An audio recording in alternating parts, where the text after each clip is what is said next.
Hello friends, कैसे हैं आप सभी। उम्मीद करते हैं सभी लोग बहुत बेस्ट होंगे, बहुत अच्छे होंगे और अपने कामों को निरंतर सफाई के साथ अर्थात अपनी पढ़ाई में मन लगाकर आप पढ़ाई कर रहे होंगे। तो फ्रेंड्स, आज हमारा पिछला लेक्चर जिसमें हमने धातुओं और उनके अयस्कों के नाम कुछ अच्छे और मज़ेदार ट्रिक के माध्यम से पढ़ा था, जाना था और समझा था। तो आप अगर इस वीडियो को पहले देख रहे हैं और उस वीडियो को आपने अभी तक नहीं देखा, तो मैं आपसे ये कहना चाहूँगी, ये रिक्वेस्ट करना चाहूँगी कि आप उस लेक्चर को पहले देखें और उसी लेक्चर को नहीं बल्कि सारे वीडियो को क्रमबद्ध से देखें, तब ये वीडियो आपको ज़्यादा हेल्पफुल साबित होगा और ज़्यादा अच्छे से समझ में भी आएगा। तो चलिए आज का लेक्चर हम सभी शुरू करते हैं। और फ्रेंड्स, मैं पुनः आपसे एक रिक्वेस्ट करना चाहूँगी कि अगर आपको वीडियो पूरा पसंद आता है तो लाइक अवश्य करें, हमारे चैनल को सब्सक्राइब भी कर लें तथा हमारे वीडियोस की लिंक भी अपने ग्रुपों में शेयर करें ताकि ये ज़्यादा से ज़्यादा लोगों तक पहुंच सके और अधिक से अधिक लोगों को इसका लाभ प्राप्त हो सके।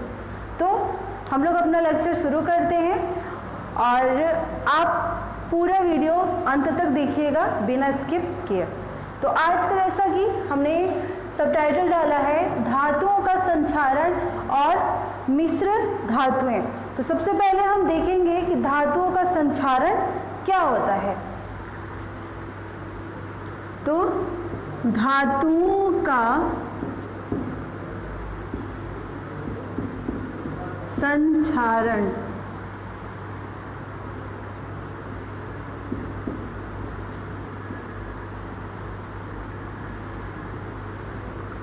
फ्रेंड्स, अगर इसकी परिभाषा की बात करें बुक की शब्दावलियों के माध्यम से, तो इसका परिभाषा होगा कि जब कोई धातु वातावरण में जो उपस्थित नमी होती है अर्थात वातावरण में उपस्थित hydrogen sulphide, oxygen, carbon dioxide, इन सभी से क्रिया करके अपने ऊपर एक परत बना लेता है और उस परत बनने के कारण उक्त धातु में क्षय होना प्रारंभ हो जाता है। तो इस पूरी घटना को ही कहते हैं धातुओं का संचारण अर्थात धातु की सतह का नष्ट होना।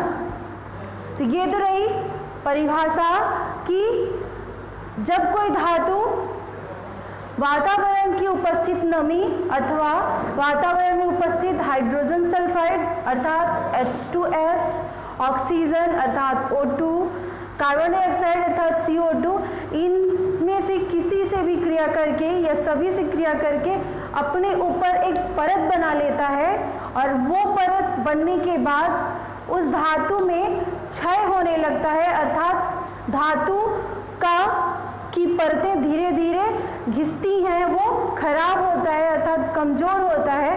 तो ये पूरी प्रक्रिया कहलाती है धातुओं का संचारण अर्थात धातु का नष्ट होना। हाँ, ये बात अवश्य है कि ये प्रक्रिया थोड़ी धीमी होती है, लेकिन कुछ धातु ऐसे भी हैं जिनमें बहुत ही जल्दी बहुत कम समय में ये प्रभाव देखने को मिलता है और धीरे धीरे हमें बहुत अधिक नुकसान हो जाता है संचारण की वजह से या जंग लगने के वजह से। तो फ्रेंड्स, एक एग्जाम्पल लेते हैं हम सामान्य व्यवहार में अपने दैनिक जीवन के आसपास। तो फ्रेंड्स, हम सभी ने ध्यान दिया होगा कि किसी के घर में यदि लोहे के गेट हैं और ऐसी जगह पे है जहां बारिश का पानी या वैसे भी वातावरण से भी वो सीधे स्पर्श में आता हो और उसके ऊपर पेंट ना हुआ हो, क्योंकि पेंट तो फिर जंग को रोकने का तरीका है, खुली लोहे का गेट हो और वो ऐसी जगह पे हो कि बाहर के वातावरण से डायरेक्ट स्पर्श में आता हो या बारिश के पानी उस पर पड़ता हो। तो फ्रेंड्स, हम कुछ दिनों बाद धीरे धीरे देखेंगे कि जहाँ तक पानी बारिश का पानी टच होता है या नमी से स्पर्श करता है तो उस गेट पर भूरे लाल कलर की पपड़ियाँ ऐसे बनने लगती हैं। मान लेते हैं ये गेट है,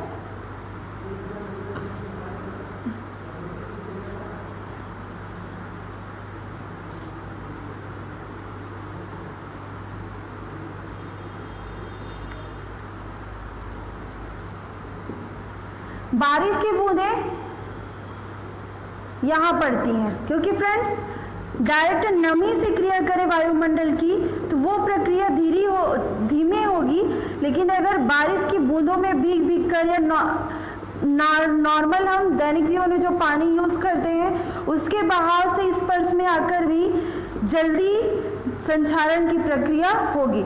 इस तरह भूरी भूरी पपड़ियाँ बनने लगती हैं किस पे? लोहे के गेट पे, जो कि लोहा एक धातु है।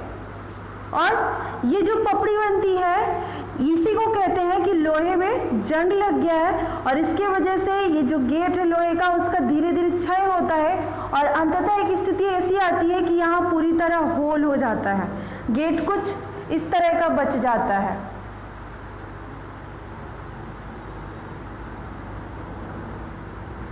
कहीं ऐसे गड्ढे हो जाएंगे,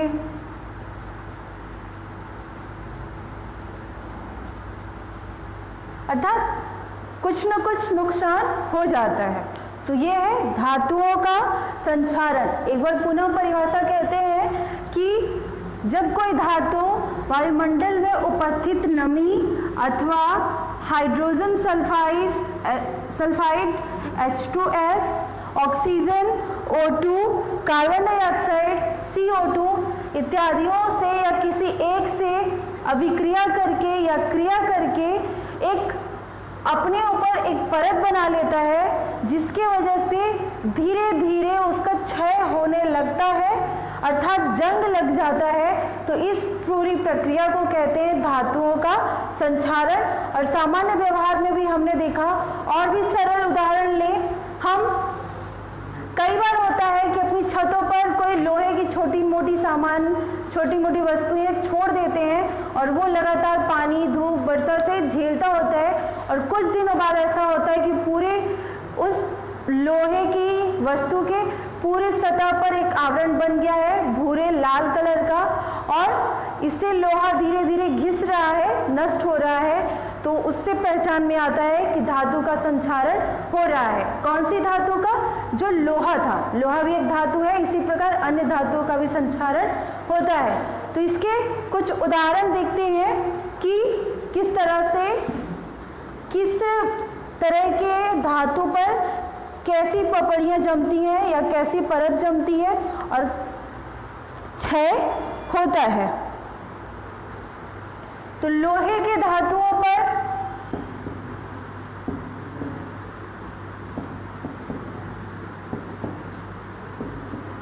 जो परत जमती है वो होती है लौह ऑक्साइड की।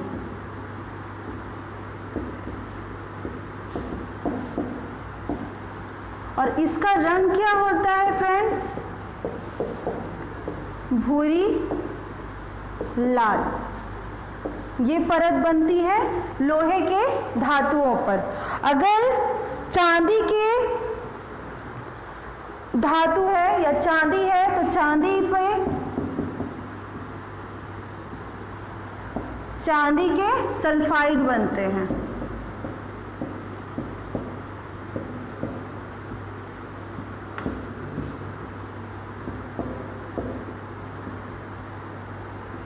और जब चांदी के सल्फाइड बनते हैं अर्थात चांदी का संक्षारण होता है तो इस पे कैसी परत बनती है? काली परत, अर्थात काले रंग की परत बनती है। अर्थात यदि चांदी का कोई सामान या चांदी का कोई आभूषण काला होने लगे तो हमें ये समझ जाना चाहिए कि उसका संचारण हो रहा है, उसे उचित देखरेख की आवश्यकता है। यदि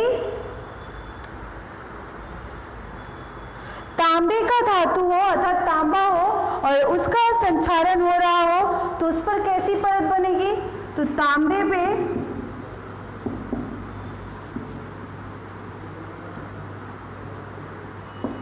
क्षारीय ऑक्साइड बनता है,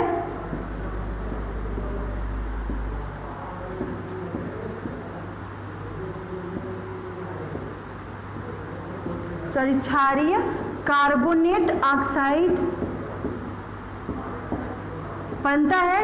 और ये किस रंग का होता है या कौन सी परत होती है ये? तो ये होती है हरी परत।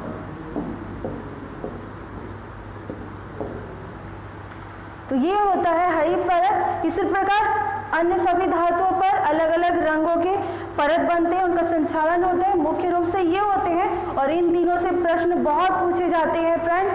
क्वेश्चन आ जाता है कि तांबे के संचालन के क्रिया में या समय में उस पर कौन से कलर की परत जम जाती है या कौन सी परत जमती है। तो चांदी में कौन सी परत होगी? काली, तांबे पे हरी परत और लोहे के धातु के संचालन में लाल भूरी परत जमती है। तो ये हमें आवश्यक रूप से ध्यान रखना है।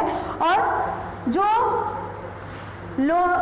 किसी भी धातु में संचालन होता है अर्थात जंग लगना हम कहते हैं, तो जंग का सूत्र क्या होता है?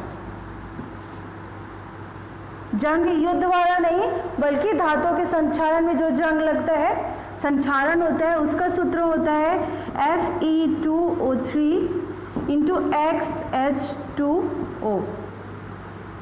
फेरिक ऑक्साइड और जल के संयुक्त रूप से बना होता है, इसको क्या कहते हैं? Ferric oxide.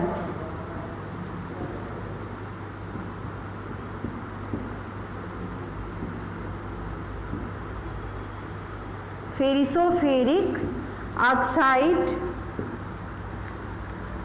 और इस सूत्र में जो X है फ्रेंड्स, ये जल के अणुओं की संख्या है कि जल के कितने अणु लिए गए हैं। यहाँ 1 भी हो सकता है, 2 भी हो सकते हैं, 3 भी, 4 भी, 5 भी। ये जल की अणु की संख्या पर निर्धारित करता है, इसलिए यहाँ X लिखा गया है। तो ये हुआ। अब सवाल उठता है कि क्या धातुओं का संचालन हो तो रहा है, इससे बचाव के कोई उपाय भी हैं? तो जी हाँ, उपाय हैं। और इन उपायों से भी प्रश्न पूछे जाते हैं फ्रेंड्स। ज़्यादा बड़े नहीं हैं, 6-7 लाइन की ही है और इनसे हर परीक्षा में एकाध प्रश्न आ ही जाते हैं, तो हमें जरूरी जानना चाहिए और अच्छे से ध्यान में थोड़ा रखना भी चाहिए। तो धातुओं के संचालन को जाना हमने, अब बचाव के उपाय देखेंगे।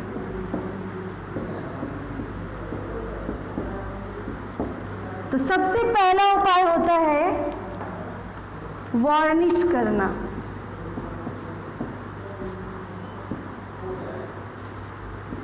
वार्निश करना मतलब पेंट करना।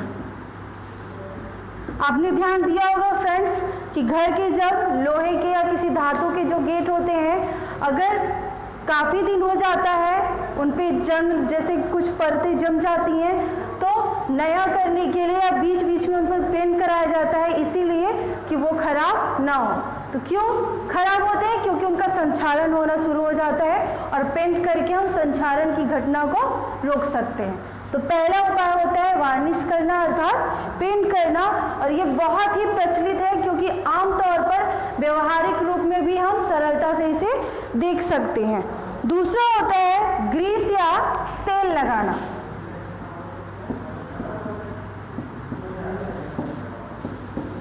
ये भी हम सभी जानते हैं फ्रेंड्स कि कुछ मशीनें या इंजन काम करते करते थक जाते हैं, उनका ऑयल खत्म हो जाता है, तो वो रुक जाते हैं, उनके बीच घर्षण नहीं हो पाता, वो काम नहीं करते, तो अक्सर कहा जाता है कि ग्रीस डाल दें या तेल, इससे इंजन सुचारू रूप से चलने लगेगा। तो क्यों यही होता है, वहाँ पे भी जो धातु है, जो धातु रूप में पदार्थ उपस्थित होगा, उसका संचालन होता है और ऐसी घटना होती है जिसे रोकने के लिए ग्रीस या तेल का उपयोग किया जाता है। आगे है इनके उदाहरण में देखें कि ग्रीस या तेल लगाकर किनको रखा जाता है, तो सामान्यतः कैंची, चाकू, जो घरेलू उपयोग की चीजें हैं, इनमें भी सामान्यतः देख सकते हैं कि इसकी इस बचाव के उपाय का उपयोग किया जाता है। तीसरा है गैल्वेनीकरण।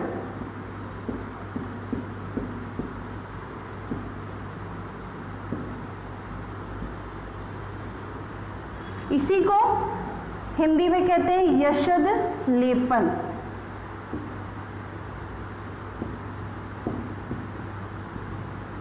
गैल्वेनीकरण में होता है फ्रेंड्स, जिस धातु का संक्षारण हो रहा है या जिस धातु पदार्थ का संक्षारण हो रहा है, क्षय हो रहा है, उसे बचाने के लिए उस पर विद्युत अपघटनीय विधि या सामान्य विधि के द्वारा जस्ते की एक परत चढ़ा दी जाती है ऊपर से।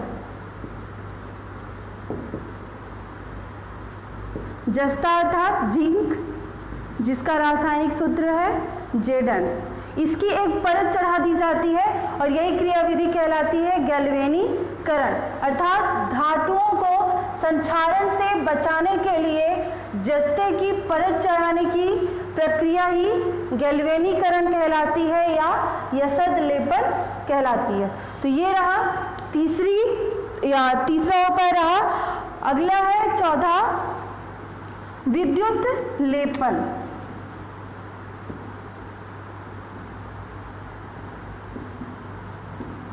विद्युत लेपन में भी परत ही चढ़ाई जाती है अन्य धातुओं की, लेकिन इसमें विधि होती है विद्युत के माध्यम से, अर्थात करंट का यूज इसमें होता है और इसके माध्यम से मुख्यतः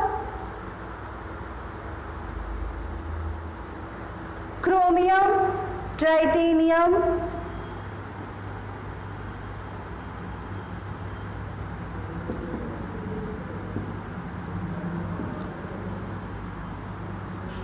निकिल, इन धातुओं की परत चढ़ाई जाती है।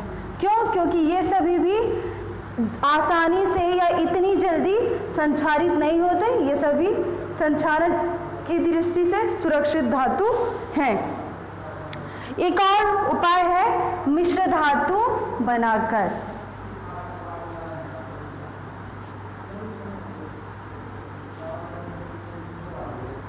मिश्र धातु क्या होते हैं फ्रेंड्स? हमने अपने चैप्टर में भी लिखा है कि हम धातुओं का संक्षारण मिश्र धातु पढ़ेंगे, तो यहाँ से अब धातुओं के संक्षारण के बारे में हमने जान लिया जो जो परीक्षाओं के संबंध में इम्पोर्टेंट है। यहाँ पांचवा उपाय है संक्षारण से बचाव के लिए मिश्र धातु बनाकर। तो मिश्र धातु क्या होते हैं और कैसे बनते हैं ये हम अभी देखेंगे। तो धातुओं का संक्षारण ये कंप्लीट हुआ, अब हम मिश्र धातुओं का अध्ययन करेंगे।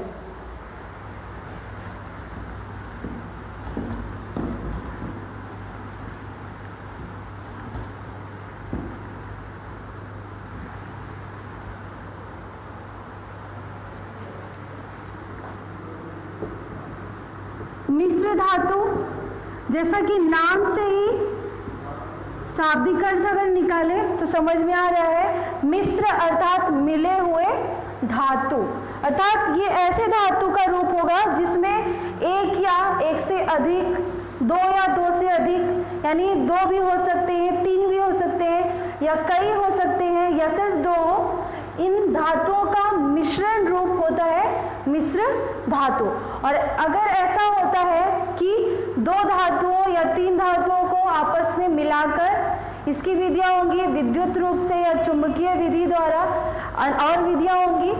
अगर मिश्र धातु बना दिया जा रहा है तो उसका संक्षारण नहीं होगा, क्योंकि जो क्वालिटी आएगी फिर उस धातु में सभी, जैसे हम अगर मान लें कि लोहे और क्रोमियम का मिश्र धातु है, तो इसमें लोहे का अकेले जितनी शीघ्रता से संक्षारण होता है, क्रोमियम का जितनी शीघ्रता से संक्षारण होता है, दोनों का एक साथ जब मिश्र धातु बनेंगे तो जल्दी या शीघ्रता से संक्षारण नहीं होगा। फिर इसके संक्षारण के लिए लंबी अवधि लगेगी। तो मिश्र धातु क्यों बना जाते हैं? संक्षारण से बचाने के लिए धातुओं को। और भी उपयोग होते हैं मिश्र धातुओं के। तो मिश्र धातु क्या है? दो या दो से अधिक, एक या एक से अधिक धातुओं के समांगी मिश्रण है मिश्र धातु। इनके जो भी घटक होंगे उनका अनुपात निश्चित होता है। जैसे पीतल में जिंक और तांबा अर्थात जस्ता और कॉपर, इनका अनुपात निश्चित होता है कि कितने परसेंटेज में जस्ता रहेगा और कितने परसेंटेज में कॉपर अथवा तांबा रहेगा। तो सभी का अनुपात निश्चित होता है। और दूसरी विशेषता होती है कि अलग अलग घटकों का जो गुण होता है वो जब नया मिश्र धातु बनाते हैं उनके गुणों से फिर वो नया होता है। तो ये हुआ मिश्र धातु। हम अब कुछ प्रमुख कुछ प्रमुख मिश्र धातुओं के नाम देखेंगे।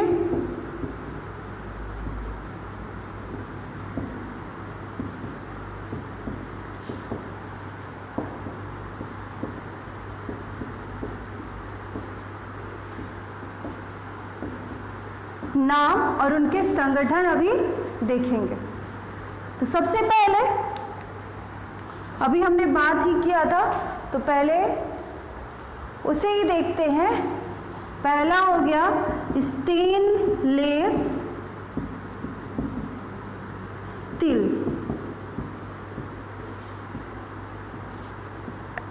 स्टेनलेस स्टील अर्थात अनुचुंबकीय स्टील। जो शुद्ध स्टील होगा वो धातु है अर्थात विद्युत एवं ऊष्मा का सुचालक है, लेकिन जो स्टेनलेस स्टील होगा ये विद्युत का कुचालक हो जाएगा। यही कारण है कि खाना पकाने के लिए स्टेनलेस स्टील के बर्तनों का उपयोग किया जाता है, वरना उनमें भी विद्युत की चालकता होती और करंट आने की संभावना होती, लेकिन स्टेनलेस स्टील विद्युत के लिए कुचालक होते हैं। हाँ, ऊष्मा उसमें से प्रवाहित हो सकती है अगर ऊष्मा दी जाए तो स्टेनलेस स्टील ये भी मिश्र धातु है। किसका किसका मिश्र धातु है ये? तो लोहा है, इसमें निकिल है और क्रोमियम है। लोहा कितने परसेंट है? 80%। निकिल है 2% और क्रोमियम है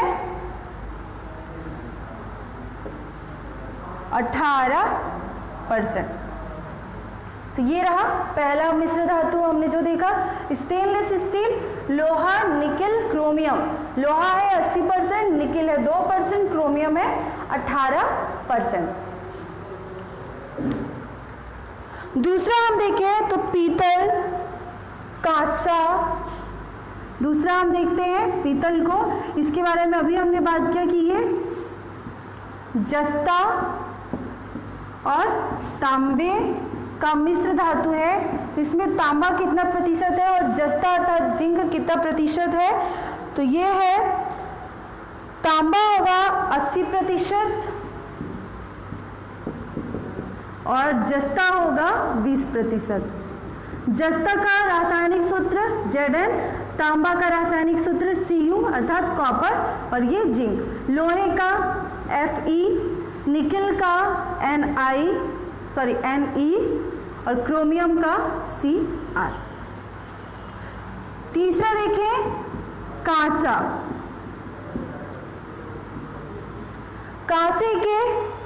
कांसा मिश्र धातु है। ये किस किस से मिलकर बना हुआ है? तो तांबा और टीन। तांबा इसमें 90% और टीन है 10%। तांबे का रासायनिक सूत्र Cu अर्थात कॉपर, टीन को Sn के संकेत से प्रदर्शित किया जाता है। तो ये रहा तीसरा मिश्र धातु और उनके संघटक। अगला देखिए फ्रेंड्स, इससे संबंध में बहुत प्रश्न पूछे जाते हैं। German silver. तो जर्मन सिल्वर मिश्र धातु किन किन घटकों से मिलकर बना हुआ है? तो जर्मन अर्थात इसका ट्रिक देखें तो इसका ट्रिक होगा जैकेट। तो जैकेट में क्या क्या आता है? तो जा से हो जाएगा जस्ता, का से हो जाएगा कॉपर अर्थात तांबा ही, और टा से होगा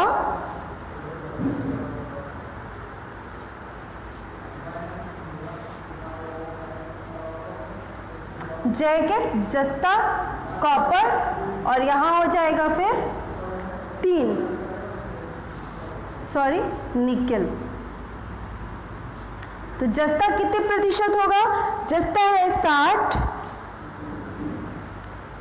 सॉरी जस्ता होगा 20%, कॉपर होगा 60% और निकेल होगा 20%।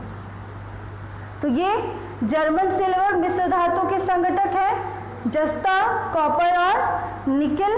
जस्ता और निकेल 20% और कॉपर है जिसे तांबा भी कहते हैं 60%। और इसके संगठन के बारे में प्रश्न पूछे जाते हैं फ्रेंड्स। जर्मन सिल्वर थोड़ा ज़्यादा इम्पोर्टेंट है, ये अवश्य ध्यान रखिएगा।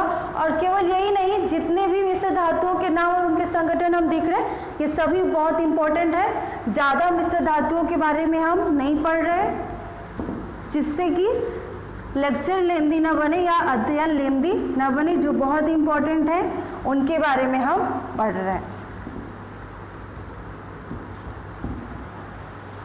आगे देखिए तो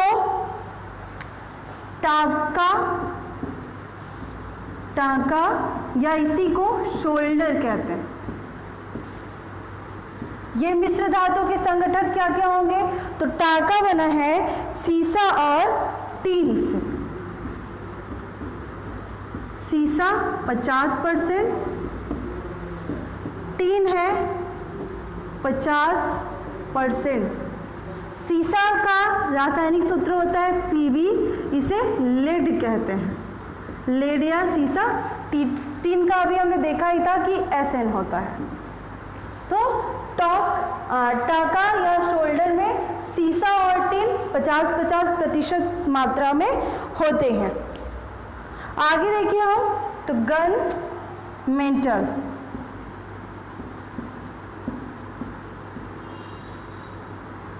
ये मिश्र धातु है और इसके संगठक क्या क्या होंगे फ्रेंड्स? तो इसमें होगा तांबा, टीन और जस्ता।